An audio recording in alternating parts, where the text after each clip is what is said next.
Swayam Prabha. Digital India. Educated India.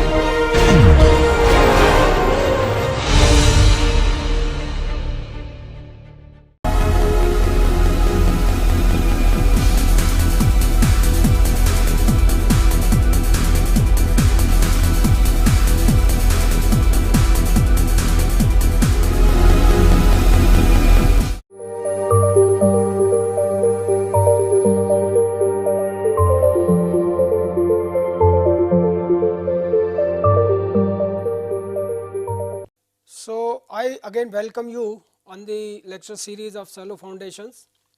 Now, in the last lecture, we discussed about the settlements of shallow foundations, and we have seen that the total settlement of the foundation comprises of immediate elastic settlement, consolidation settlement, and secondary consolidation settlement. In order to determine immediate or elastic settlement, we can use elastic theory, and when we use elastic theory, by knowing the parameters of the soil mass Es and mu, and depending upon the type of foundation, we can find out influence factor, and from these, for a net load intensity of Qn, which is placed on a width of footing B, we can determine the immediate settlement by elastic theory. Genvu et al. Has also proposed an equation for determining elastic settlement, and by this, if we know the parameters mu 0 and mu 1, we can substitute these values here and can get elastic settlement. They have also given guidance for determining mu 0 and mu 1. Mu 0 is a function of the df by b, where df is the depth of foundation and b is the width of the foundation, whereas mu 1 is a function of the shape of the footing, and it is also a function of the ratio of h upon b, where h is the thickness of the soil stratum below the foundation level. So, we can use those charts, and from those charts we can obtain mu 0 and mu 1 and substitute in this equation and get immediate elastic settlement. Now, in order to determine consolidation settlement can be determined if we have a relationship between void ratio and the effective stress, and this relationship can be obtained by conducting consolidation test or odometer test in laboratory on a soil specimen of undisturbed soil, which we extract from the field from a particular depth of the compressible layer, and we can determine this consolidation settlement by this equation, that is Sc equal to delta E upon 1 plus E0 into H0, whereas delta E is the change in void ratio from load intensity of sigma 0 var or sigma 0 dash in situ stress plus delta sigma var. So, this delta E is representing change in the void ratio, that is change in volume of voids, that is the change in volume of soil due to the application of delta sigma, that is increase in stress. And if we know the initial void ratio E0 and the thickness of the clay stratum, we can obtain consolidation settlement. Now, this delta E can be written in different form also, like we can write this delta E in terms of coefficient of compressibility AV. This AV is nothing but the slope of the relationship between E and sigma 0 bar for a particular stress range. So, for that stress range we find out this AV, and then we can use, in place of delta E, we can use this and find out the consolidation settlement. And when we use this, the nature of the equation is AV upon 1 plus E0 into H0 delta sigma dash. Now, this AV upon 1 plus E0 is also known as coefficient of volume compressibility or coefficient of volume change. So, in place of this, we can use this MV, and then we can determine this consolidation settlement by equation MV equal into H0 into delta sigma dash. Now, when we plot this relationship between E and sigma var on E log sigma var curve, we will find that the initial portion of the curve is is a curved one, and as the stress increases, that relationship assumes a straight line relationship. So wherever the straight line portion of the curve is there, that is the part where the soil will behave as the normally consolidated clay, and the slope of that curve is nothing but the compression index. So that compression index can be determined from there, and in place of delta E we can use the relationship in terms of compression index, and the consolidation settlement will be Cc into H0 upon 1 plus E0 log to the base 10 sigma 0 bar plus delta sigma bar divided by sigma 0 bar.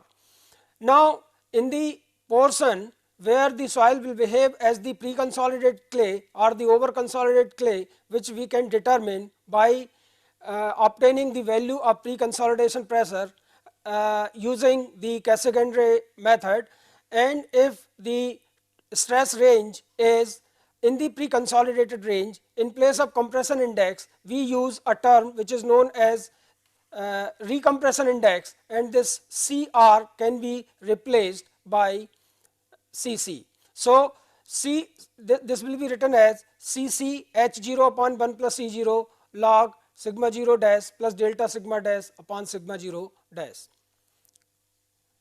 Now if the total stress range from sigma 0 dash to sigma final dash, that is the sigma 0 dash plus delta sigma dash, is in the pre-consolidated as well as normally consolidated range, then the settlement can be determined in two parts. From sigma 0 dash to sigma c dash we use the recompression index, and from sigma c dash to sigma 0 dash plus delta sigma dash we use the compression index, and the summation of these two will give us the consolidation settlement. Now whatever settlement we have determined so far, these are to be corrected for the three-dimensional consolidation as well as the depth effect or the embedment effect. So Skempton and Jerome has given a method by which we can apply a correction for the three-dimensional consolidation. Now here we determine consolidation settlement on the basis of one-dimensional consolidation, and then we correct it for three-dimensional case. Now they have suggested a settlement coefficient mu, and this mu can be determined by this particular equation. So Sc equal to mu into SOC, where SOC is the settlement determined on the basis of odometer or the consolidation test. The settlement coefficient mu as shown in next figure is a function of type of soil or the A value and the shape of foundation. This method is also recommended by the IS code IS 8009 part 1 1976. So this is the plot between the settlement coefficient versus the pore pressure coefficient for different values of H by B ratio. Now for the circular footing as well as for the strip footing. So this coefficient mu can be obtained using this chart for given value of the pore pressure coefficient A, and depending upon the H, the thickness of the clay layer, and H by B ratio. The recommendations are also given in the tabular form, which can be used as guidelines for the values of settlement coefficient. Like if we have a very sensitive clay like soft alluvial and marine clay, then in that case this mu value can be taken as 1 to 1.2. For the case of normally consolidated clays, it is taken as 0.7 to 1. For the case of over consolidated clays, it is taken as 0.5 to 0.7, and for heavily over consolidated clays it is 0.2 to 0.5. So using this settlement coefficient mu, we can correct the settlement determined on the basis of consolidation settlement. Then we also apply the correction for the rigidity of foundation. Now here in the analysis we have determined the settlement for the flexible foundation, and we have seen that the settlement behavior as well as the pressure below the foundation for the rigid footing as well as the flexible footing are different for sands and clays. So, we will have to apply a correction factor to account for the rigidity of foundation. Now, according to IS 8009 Part 1 1976, the ratio of the total settlement of a rigid foundation to the total settlement at the center of a flexible foundation is called the rigidity factor, and a rigidity factor equal to 0.8 is recommended by the code of practice for computing the settlement of a rigid footing. We also correct the settlement for the depth of embedment of foundation. Whatever settlement we have determined, we assume that the footing is placed on the surface. The settlement below an embedded foundation will be less than the settlement of a hypothetical foundation at the surface. The reason is the vertical stress increase due to a load transferred below the ground surface is smaller than the vertical stress increase due to surface load. Fox in 1948 obtained the relationship between the average settlement of an embedded footing and the average settlement of the same footing at the surface, and he has suggested the depth correction factors as S embedded divided by S surface, and these are shown in the next figure. As you can see from this figure that the depth factor is given here, and that is a function of this ratio d upon under root L b, where d is the depth of the foundation, L is the length of the foundation, and b is the width of the foundation. Now, for different values of L by b ratio, starting from L by b equal to 1 to L by b equal to 100, from these plots we can obtain the depth factor and can use in the determination of the actual settlement of an embedded footing. Then comes the seat of settlement. Now, this seat of settlement can be defined as the stress zone within which the stress induced by the load are large enough to cause significant orders of settlement. The stresses outside this zone are so small that they do not contribute to any significant settlement.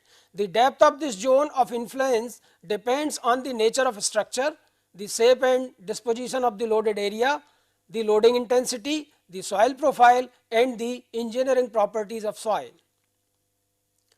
The seat of settlement is generally taken as the zone bounded by 20% vertical stress contour.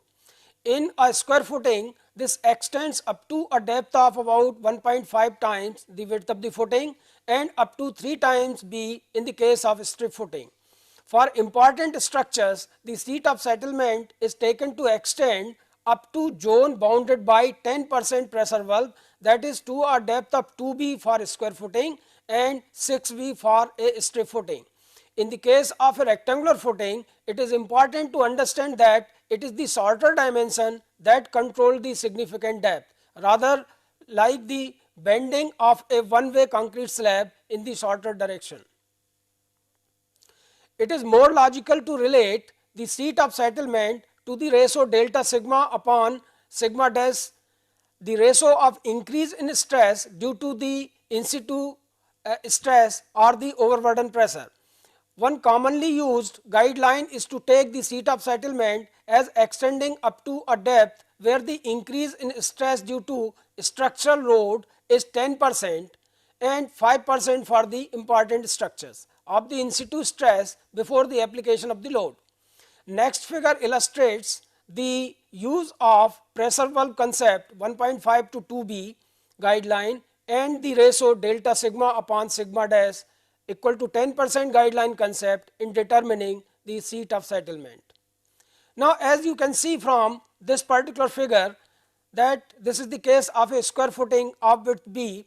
Now, this is the ground surface, then the variation of the overburden pressure, which can be determined as gamma into z, is shown by this particular figure,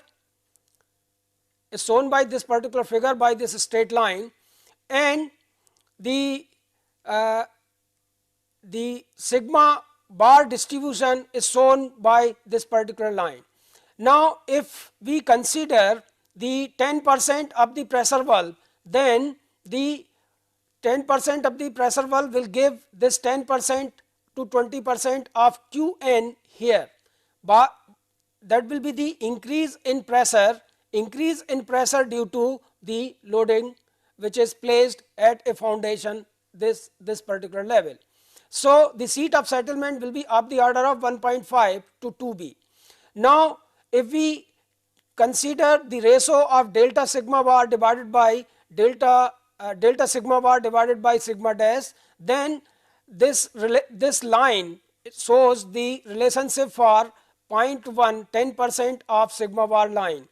So this is 10% of sigma bar line, and the 10% of sigma bar is here. So this is the seat of settlement, and this will be about 0.1% of sigma bar can be considered as a guideline to determine the seat of settlement. So we have seen that the n values etc. we corrected n values are used for a depth from here to here or here to here, whatever depth we decide depending upon the guidelines given. So that most of the settlement is of immediate nature, and the settlement which we determine for the case of the fine grained soils, the settlement is consolidation settlement, but as the rate of consolidation or compression is very high in the case of the granular soils, so we use the field methods to determine the settlement of foundations resting on such soils.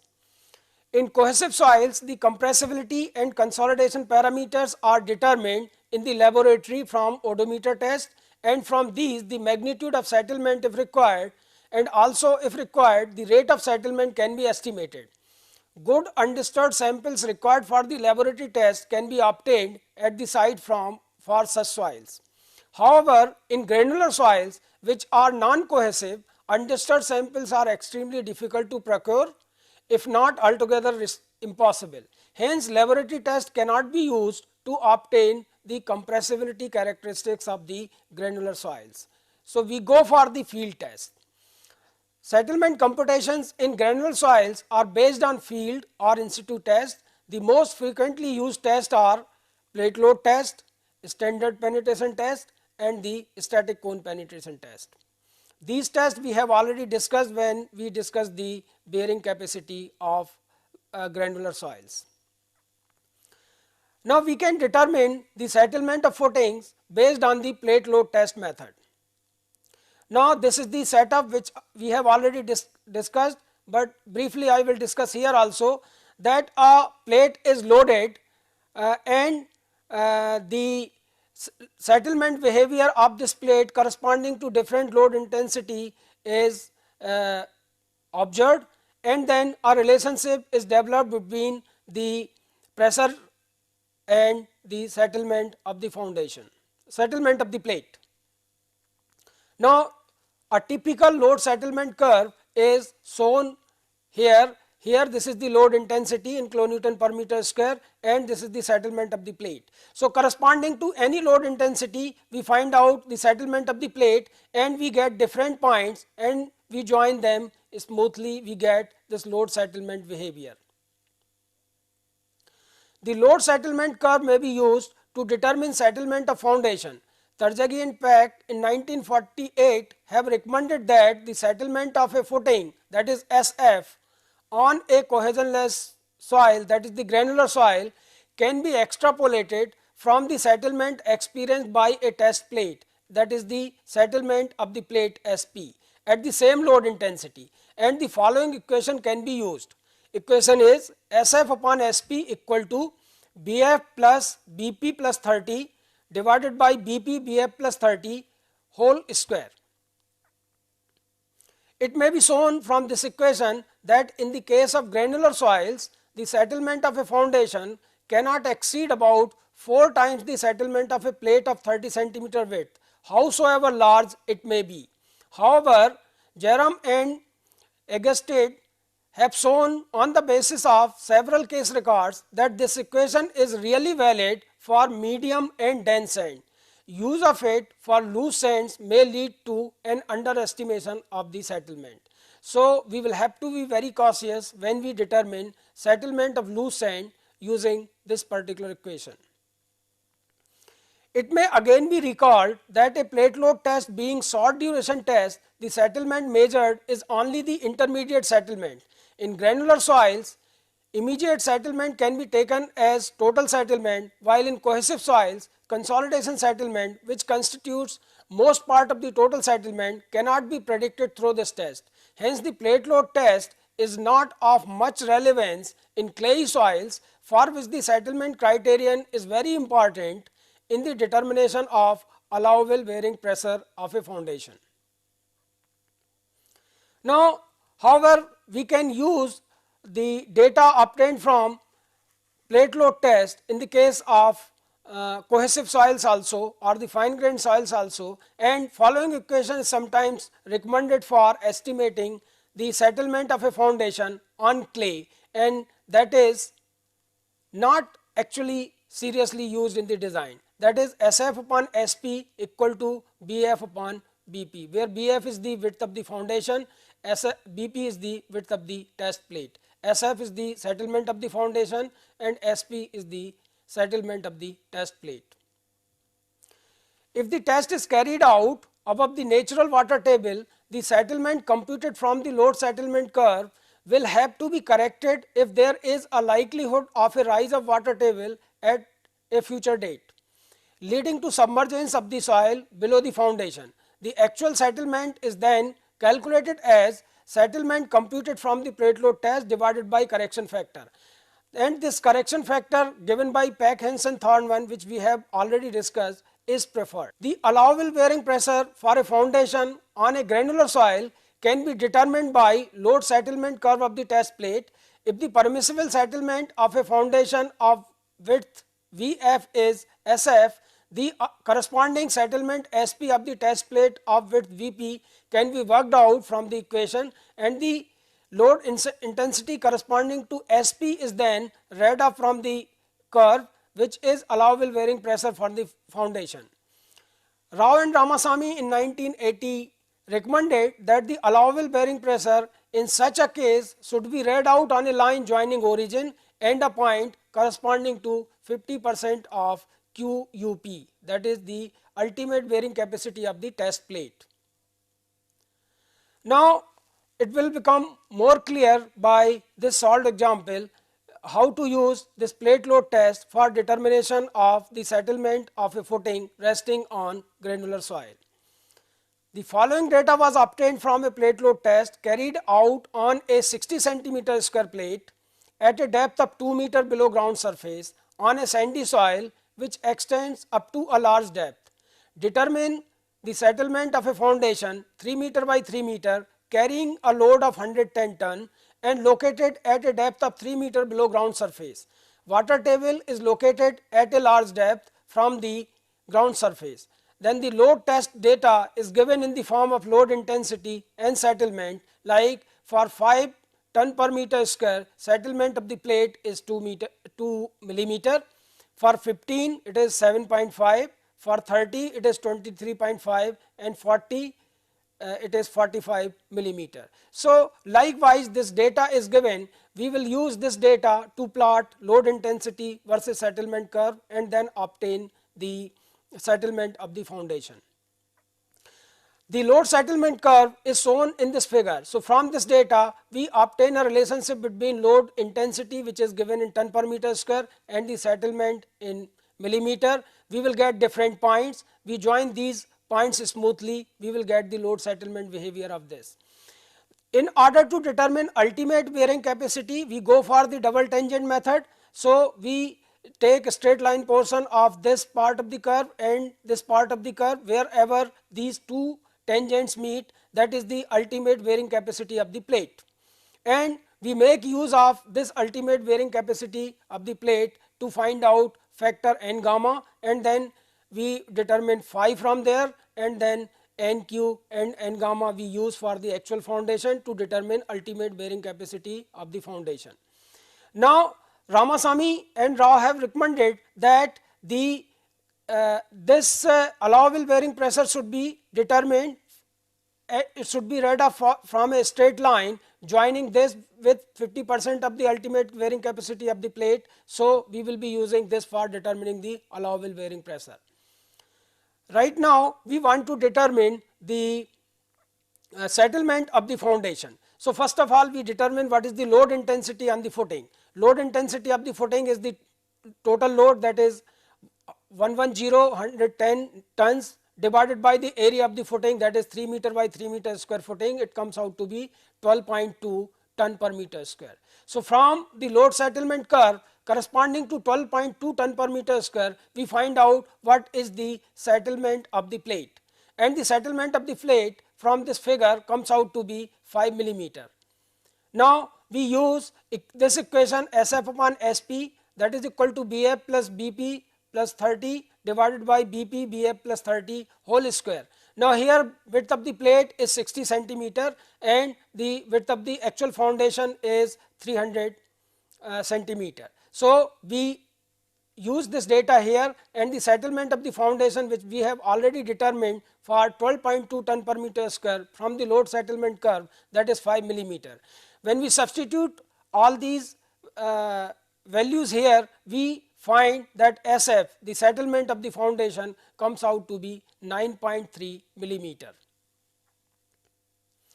Now, then we apply an embedment correction, and in order to use this embedment correction, we use the chart which is given by Fox and is recommended by IS 8009 part 1 1976.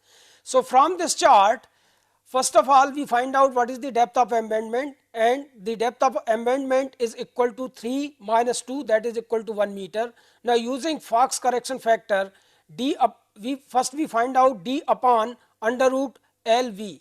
So, for d upon under root LV, it is equal to 1 divided by under root 3 into 3, that is equal to 0.33, and this is the case of a square footing. L by B ratio is equal to 1. So, 0.33 we see from here, and for a square footing this ratio is 1. So, this particular line or the graph is used, and from this we can see that it comes out to be about 0.91.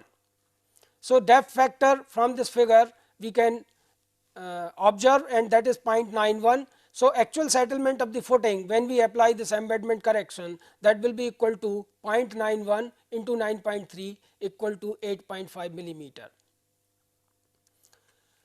Now, using the load test data of previous example, we can also determine the allowable load on a 1.5 meter by 1.5 meter column footing with its base at a depth of 2 meter. The permissible settlement of the foundation is 20 millimeter, and a minimum factor of safety of 3 is required against shear failure. The unit weight of the soil determined at the base of the test by core cutter method was found to be 2 ton per meter cube.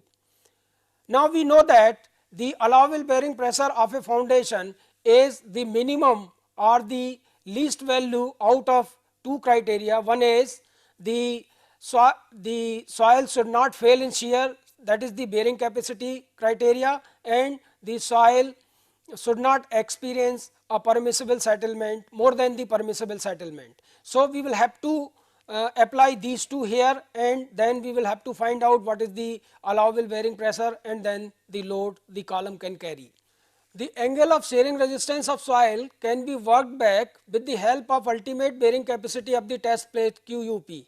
This QUP is determined, as I said, is determined by the double tangent method, and in this particular case it comes out to be QUP is equal to 24 ton per meter square, and for a case of a square footing we can use this relationship for the ultimate bearing capacity of the plate as 0.4 gamma B n gamma, since there is no surcharge on the test plate and C equal to 0. So, we equate 0.4 gamma B n gamma, B is the width of the plate BP, with this 24 ton per meter square, and only unknown is n gamma, So n gamma can be worked out, it comes out to be 50. Now from the Pak-Hansen-Thornburn plots between the n gamma, nq and phi value, we can find out for this particular value of n gamma, that is 50, we can work out phi, and that comes out to be equal to 36.5 degrees, and corresponding to this nq is equal to 40. So for the foundation, net ultimate bearing capacity of the foundation is given by this relationship gamma df nq minus 1 plus 0.4 gamma bf n gamma, because it is a square foundation. So when we substitute all the known values in this equation, we will get net ultimate bearing capacity of the foundation, that comes out to be 216 ton per meter square. Now the new net save can be found out by dividing it with a factor of safety, and that is given as 3. So when we divide it by 3, it comes out to be 72 ton per meter square. Now in order to find, first of all we find out what is the settlement of the plate for 72 ton per meter square. Now that comes out to be equal to 12.8 millimeter. Now from the load settlement curve, the load intensity corresponding to a settlement of 12.8 millimeter may be determined from the method suggested by Rao and Ramasamy. The net safe bearing pressure, that is equal to 32 ton per meter square, as can be seen from the next figure. So corresponding to 12.8 millimeter of settlement, we use the approach used by Rao and Ramasamy. We simply draw a straight line from the origin and we join a point corresponding to 50% of the ultimate bearing capacity of the plate, and when we extend it we get this straight line, and we read the value of the bearing pressure corresponding to 12.8 millimeter of settlement, and that comes out to be about 32 ton per meter square. Hence the settlement criterion governs the design, and the net allowable bearing pressure is equal to 32 ton per meter square. So allowable load on the footing, that will be equal to 32 multiplied by the area of the footing, comes out to be 72 tons. Now there is another popular test which we use in the case of the foundations resting on granular soils, and we use this for determination of settlement, that is the standard penetration test. Now for the case of granular soils, the average of the corrected n values between the level of the base of footing and a depth equal to 1.5 to 2 times, that is the seat of the settlement, the width of the footing below the base is determined for each of the locations. The minimum of the average of corrected n values for different boreholes is used in the calculation of settlement. IS 8009 Part 1 1976 gives a chart for the calculation of settlement per unit pressure, and that unit pressure is 1 kg per centimeter square as a function of the width of the footing and the standard penetration test value n. The settlement at any other pressure may be computed by assuming the settlement to be proportional to the pressure. Now this is the relationship suggested in IS code, that is the settlement per meter per unit pressure kg per centimeter square versus the width of footing for different values of n. So here this is from n equal to 5 to n equal to 60. Now we can use this particular chart for a given dimension of the footing, and for the observed and the corrected value of n, we can find out what will be the settlement corresponding to unit pressure, and then we multiply it by the actual load intensity, and then we calculate the actual settlement of the footing foundation. Now for the values between like here the relationship is given for n values at an interval of 5. So for intermediate values we can interpolate the value of the settlement. One more thing is obvious from this particular figure, that if the width of the foundation is more than 5 meter, for all values, all n values, you will find that the settlement is almost equal whatever may be the width of the footing. If the natural water table is close to the base of foundation, a correction factor in the form suggested as below as per IS 8009 is applied. That correction factor is 0.5 plus 0.5 dw dash by b, where dw dash is the depth of the water table measured from the base of the footing, and it will always be less than or equal to 1. We can also obtain settlement of footings based on the static cone penetration test, that is the CPT values or QC values. There are two approaches, one is given by De Beer and Martin and another is given by Smartman. The De Beer and Martin in 1957 proposed a procedure which uses static cone penetration diagram to predict the settlement of a structure on sands. The sand stratum is divided into convenient number of layers such that each layer has an approximately the same value of static cone penetration resistance. The average static cone penetration resistance of each layer is chosen for the calculation of settlement. According to De Beer and Martins, the compressibility coefficient is related to the static cone penetration resistance value, that is QC, and the effective overburden pressure sigma 0 dash at which the test is carried out, and the equation is C equal to 1.5 QC upon sigma 0 dash. Then the settlement of the layer can be calculated by this equation, S equal to 2.3 H upon C, where H is the thickness of that stratum, log to the base 10 sigma 0 dash plus delta sigma dash upon sigma 0 dash, where sigma 0 dash is the initial overburden pressure and delta sigma dash is the increase in pressure due to the loading at that particular level, and that level is normally taken as the middle of the layer. Now here we divide this into number of layers having almost same value of QC. So this is one such variation of QC with depth in different layers. So depending upon the variation, we can divide this into number of layers, and the average value is taken as the QC for that particular layer. The total settlement of foundation is equal to the sum of the settlement of all individual layers. Meyerhoff observed that the above procedure overestimates the actual settlement. In order to rectify it, the relationship in place of 1.5, this 1.9 is widely used. The procedure is strictly applicable to normally consolidated sands. For a preloaded sand deposit, a correction factor has to be applied to the settlement computed by the above procedure. The Smartman method of calculating settlement in granular soil by using CPT values. Smartman pointed out that the distribution of vertical strain below the center of a square or circular footing, that is the case of axisymmetric, on a sand can be simplified in the characteristic manner shown in the next figure. The seat of settlement is taken as equal to 2b and 4b below the base of foundation. The soil layer is divided into number of convenient layers of thickness delta Z, and the average static cone penetration resistance of each layer is determined. So in this figure you can see the vertical strain influence factor IZ and the relative depth below the footing, that is ratio Z upon B. So this is given in the non-dimensional form.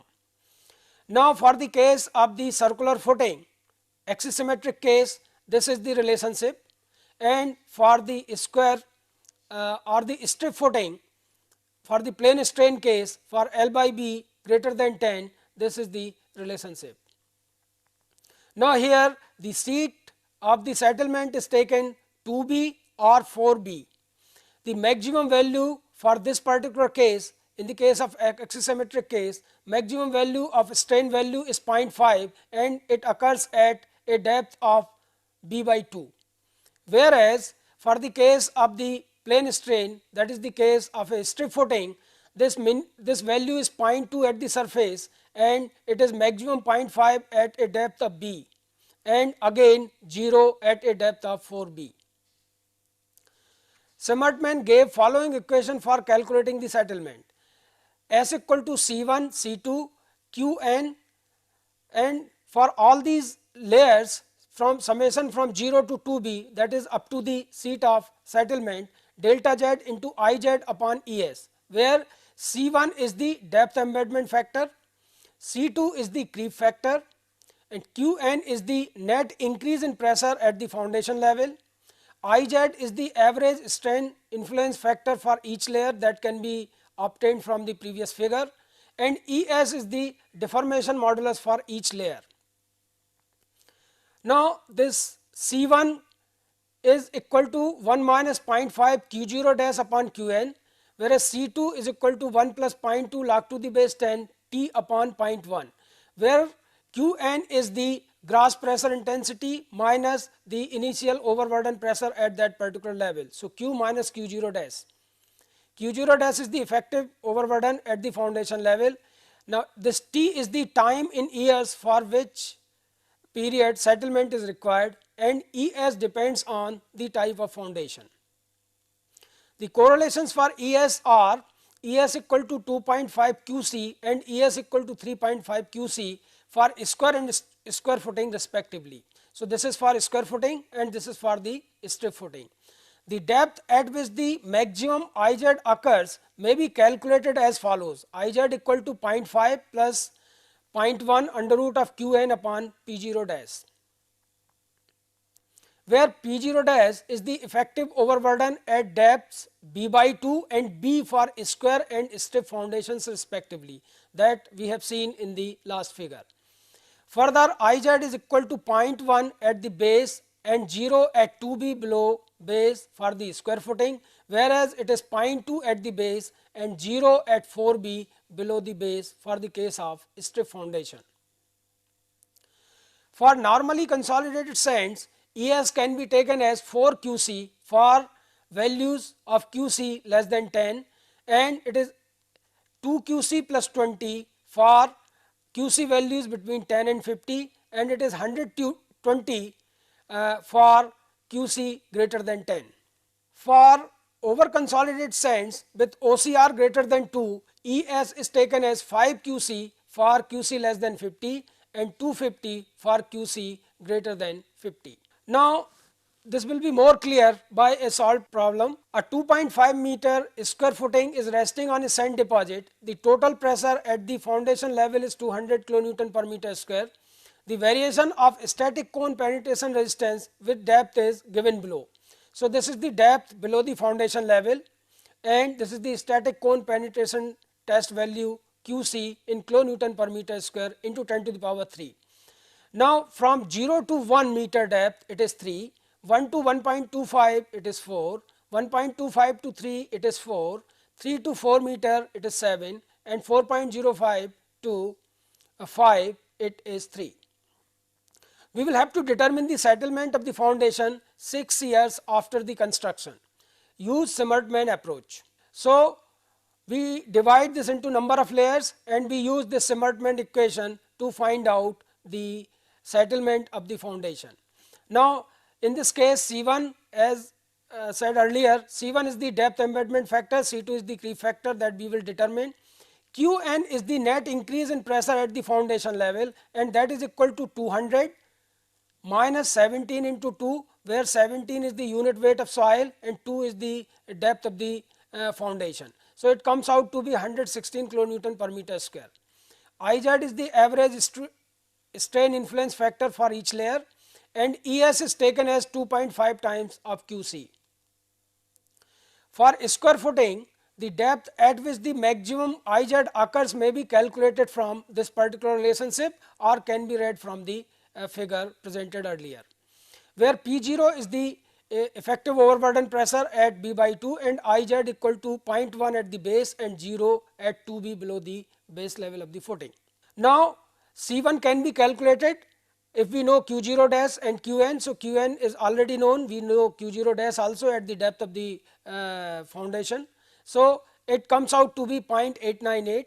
Similarly, if number of years are known, then we can calculate C2, that is the creep factor, we substitute it here. So it comes out to be 1.356. Now when we substitute these values in this Zimmermann equation, we can obtain the value of the settlement. So settlement comes out to be equal to 2.14 0 to 2b delta z I z es. So this particular calculation is shown in the tabular form in the next slide, and that comes out to be 0.1393, and so the total settlement comes out to be 26.7 millimeter. The calculation is shown here. What we have done, we have divided this total depth from 0 to 2b in 5 layers, and each layer having different thicknesses. Here this is 1000 millimeter, 250 millimeter, 1750 millimeter, 1000 millimeter, and again 1000 millimeter. And for each layer we know the value of QC which is given or obtained from which is given in kilonewton per meter square, and from this QC we can obtain using relationship 2.5 QC the value of ES. So here 2.5 times 3000, it is equal to 7500, and we also obtain IZ in vertical strain influence factor either by the correlation, or we can use that graph to obtain the value of IZ.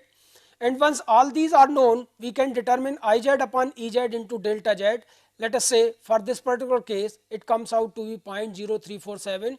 In such a manner we determine this for all the layers, and then when we sum up we will get this summation as 0.1319, and we substitute this in the Summertman equation to determine settlement of the foundation.